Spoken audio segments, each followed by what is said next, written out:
नमस्कार, जय हिंद। आमतौर पर मैं बॉलीवुड पर वीडियो नहीं बनाता और ना मैं फ़िल्में देखने का ज़्यादा शौकीन हूँ। लेकिन आज मैं इस विषय को इसलिए टच कर रहा हूँ क्योंकि बात ही ऐसी है। एक थर्ड क्लास एक्ट्रेस है, एक तीसरे दर्जे की हीरोइन ऋचा चड्ढा। उसने एक ऐसा बयान दे दिया और वो भी भारतीय सेना के बारे में, शहीदों के बारे में। आपको याद होगा कि भारत के जो उत्तरी कमांड के चीफ हैं, उपेंद्र द्विवेदी, उन्होंने अभी हाल ही में एक प्रेस कॉन्फ्रेंस के दौरान कहा था कि भारतीय सेना तैयार है, बस उसे सरकारी आदेश का इंतजार है और वो पीओके में घुसकर पीओके लाकर दे देगी। पीओके भारत का ही हिस्सा है, लेकिन इस घटना के बाद ये जो ऋचा चड्ढा है, इन्होंने एक स्टेटमेंट मतलब इन्होंने एक ट्वीट किया। मतलब जो ट्वीट किया, जैसे उत्तरी कमांड के चीफ हमारे उपेंद्र द्विवेदी साहब ने जो ट्वीट किया था, जो बात कही थी उसको उस पर उन्होंने अपना एक जवाब देते हुए उनको ये लिखा कि गलवान सेज हाय। मतलब उन्होंने एक तरह से हमारे फौज का मजाक उड़ाया। जो शहीद हुए थे गलवान घाटी में, 20 सैनिक हमारे, जबकि हमने चाइनीज के बहुत चीन की सेना के करीब 42 सैनिकों को मारा। और जो एक रूस की एक एजेंसी है, उसने तो ये आंकड़ा बढ़ा चढ़ा के बताया। उसने बढ़ा के नहीं बता, असलियत बता दी।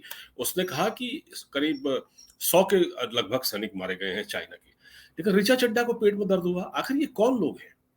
ऋचा चड्ढा कोई ऐसा जाना पहचाना नाम तो है नहीं। मैंने तो आज पहली बार सुना। बल्कि मैं तो इस पर वीडियो बनाना भी नहीं चाह रहा था। मैं ऐसे लोगों को बिल्कुल अहमियत नहीं देता। भले ही हाँ, ये इनका इंटेंशन है कि ये लाइमलाइट में आना चाहते हैं, इनको कोई जानता नहीं है। अली फजल से इन्होंने शादी की है, जो लखनऊ में एक मॉडल हुआ करता था। और इसका कोई ऐसा बहुत ही करियर नहीं है ब्राइट जिस पर बात की जाए। कोई बहुत सुपरस्टार नहीं है, कुछ नहीं है। तो इसने ये बयान दिया। हालांकि अब मैं बताता हूँ आपको, इसके खानदान के जो लोग हैं वो आर्मी में रहे हैं। इसके रिश्तेदार कर्नल थे सेना में।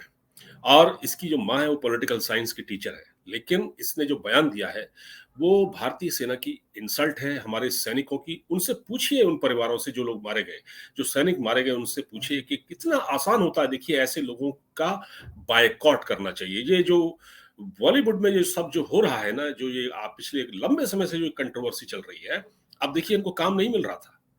इनको काम नहीं मिल रहा था। अब देखिए क्या होगा, क्योंकि उन्होंने ऐसी बात कह दी कि अब इनको काम मिलना भी शुरू हो जाएगा।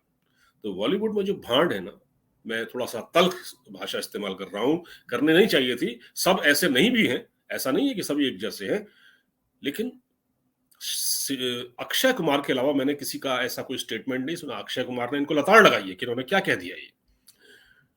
देखिए, ऋचा चड्ढा को ये मालूम होना चाहिए कि अगर जिस दिन भारतीय फौज नहीं होगी ना, उस दिन लोग ऐसे लोगों को घर से उठाकर ले जाएँगे। पता भी नहीं चलेगा कहाँ चले गए। फौज को बदनाम करना और उस पर सवाल उठाना, शहीद परिवारों की इंसल्ट करना, शहीदों का अपमान करना, ये कितना आसान हो गया है और क्यों हो रहा है इस देश में, लंबे समय से हो रहा है। तो ज़रूरी है इनका बायकॉट किया जाए। इनको बायकॉट किया जाए। और देखिए सोशल मीडिया पर बहुत ट्रेंड हो रहा है आज। हालाँकि इसने माफ़ी माँग ली है, माफ़ी माँग ली है, लेकिन माफ़ी माँगने से काम नहीं चलता। ये तो ऐसा है कि आपने एक थप्पड़ मार दिया, उसके बाद आपने माफ़ी माँग ली। ये बड़ा आसान होता है। पहले आप गलत बयानी करें, विवादित बयान दें, कुछ भी कह दें और फिर माफ़ी माँग लें, ये तो कोई बात नहीं है। लेकिन यहाँ यही हो रहा है। अब इसकी जाँच होनी चाहिए। ये जो फंडिंग कहाँ से हो रही है, ऐसे लोगों को चाइना फंडिंग करता है। चाइना की तरफ से ऐसे लोगों का प्रोत्साहन बढ़ाया जाता है। ऐसे लोगों को मदद की जाती है। इसकी पूरी जाँच करनी होनी चाहिए। इस मुद्दे को बहुत ज़्यादा पॉलिटिसाइज़ नहीं करना चाहिए। सिर्फ़ इनकी जाँच होनी चाहिए और इनकी बड़ी गहराई से जाँच होनी चाहिए। इनको फ़िल्मों में कोई काम नहीं मिलना चाहिए और इनका बायकॉट होना चाहिए। जय हिंद, जय भारत।